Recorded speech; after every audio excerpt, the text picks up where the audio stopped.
I love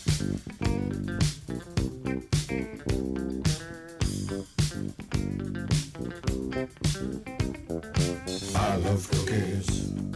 I love cookies. I love cookies. I love cookies. Welcome to Cookies, the world's most influential basketball podcast.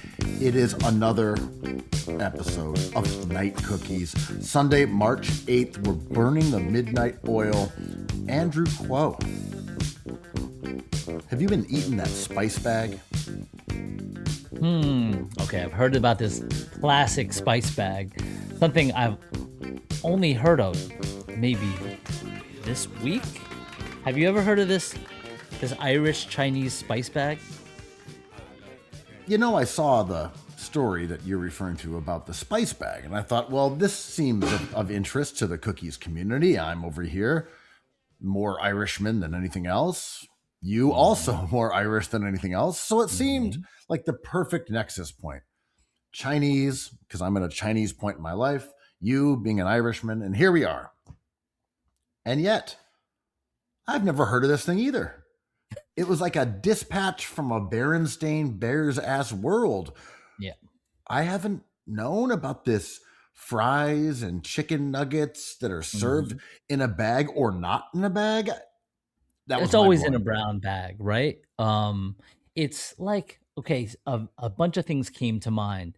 Obviously, garbage plate, definitely dry pot, and definitely like seafood boil, right? Like throw everything into one container, mix it all up, and you break it up on the table. Reminded me a little bit of the seafood boil. This is true. But I was it drew me to this Mexican dish where you basically take toppings and hot items and you throw them into a bag of chips. It could be Doritos, it could be whatever tortilla chips, and then you shake it up and you eat out of there. It's like a sort of traditional thing, but everything merges in the bag. So that was my immediate connotation, though. Yeah, there's like hacks. It seems, but it seems removed from social media trending, for lack of a better word, food hacks, lack of a better phrase. And when I used to hang out late at night and not do night cookies like a productive person in society, kitchens used to send out kind of versions of this in big metal bowls for all the friends of the staff, and the staff would be like chicken nuggets, french fries, sometimes fried calamari. And I would ask, I was like, is this stuff left over? It's like, no, we order this so we can have this as family snack after service. So they order like the frozen bags of junk food. So just what we're referring to is an article in Eater that came out late February, so like about a week ago. Where to find New York City's best spice bags, the Irish Chinese takeout classic. It's having a moment, they said. And then here's the first paragraph. Believed to have been first whipped up as a staff meal at a Dublin Chinese restaurant in the early 2000s. That's like back when T-Mac was doing his thing. Yeah, the does that count as spicy classic? I guess LeBron was in the league when if it was pre-LeBron, it counts as a classic. The spicy, sweet, saucy late night takeaway snack has become ubiquitous and beloved all over Ireland and the UK. Yeah, fried chicken, French fries, pepper, onion, and some kind of curry, gravy, peppercorn spice mix. Okay, sounds pretty good. I would eat the hell out of that. Anything salt and pepper in a Cantonese restaurant is good. I didn't know it was having a moment, or maybe we're just not spending enough time over in London town. Yeah, I mean, sheesh. I could be hanging out in the wrong spots, which would not be my house. But if you throw enough MSG, salt, and pepper on anything, it's gonna be great, right? Which was that you said? I mean, there's no way this salt bag is bad. The contention is should we have known about this beforehand? I looked at the places they mentioned, all the bars. I'd never been to any of them. So I sort of conceded that this may have existed in not only an alternate universe, but an alternate version of New York City. Right. And this is a genre of journalism that in a field that is looking for new genres, like something you've never heard of, here it is. And I'm surprised because you live in my estimation, the hotbed of this kind of content, Greenpoint, Brooklyn, which is blowing up at a rate Oh, that yeah. I thought of Ridgewood, but it is Greenpoint, man. All right.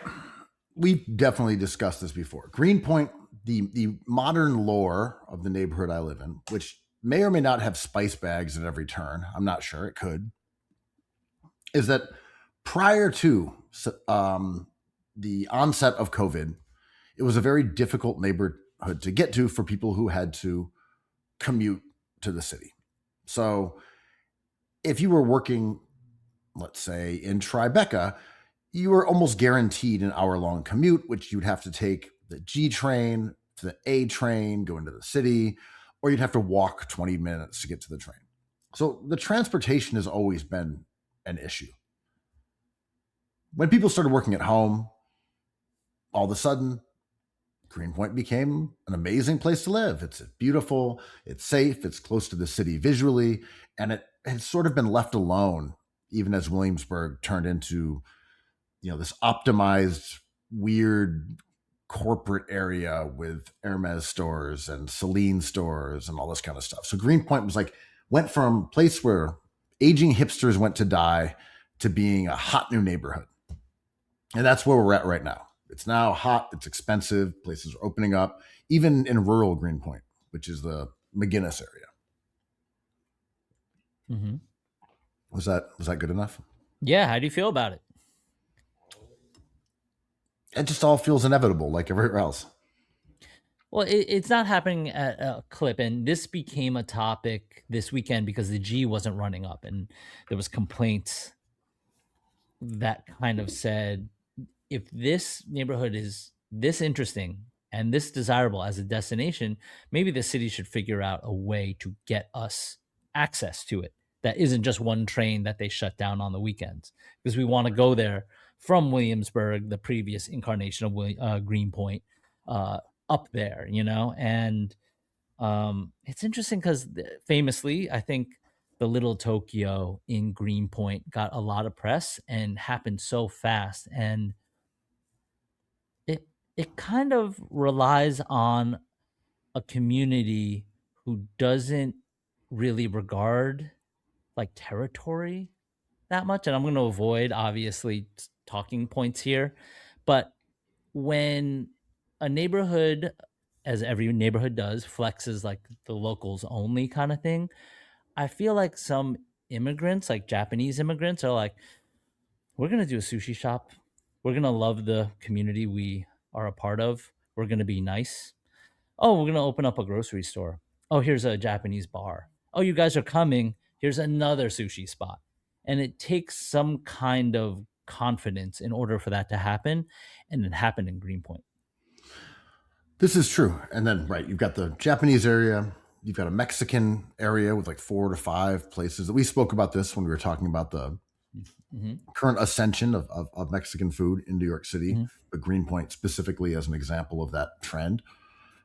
You've still got old school Polish people, especially in the McGinnis area, or some of like the property owners who are still there along the Polish Riviera, which is along the East River. But I don't really agree with the people who are griping about public transportation in the G, only because the G today is so much better than it was back in the day. Oh my God. It's so, it's still a short train, but it's good. People are saying it's not running this week. Okay, figure out another way. Where do you want to go from? Like, where do you want to go from? You want to go from Bed-Stuy? You want to go out for drinks at the Frog and then come to Greenpoint? Like, I get it, but they're sort of far apart. And yeah, the G would be the way to do it, but figure out another way if you want to come so bad. What the hell, man? Well, yeah, I mean, infrastructure is the story of the origin story of many elite gripers, but I feel like the bus is a learning curve that sometimes subway experts don't love. I love cookies. I love cookies. I love cookies.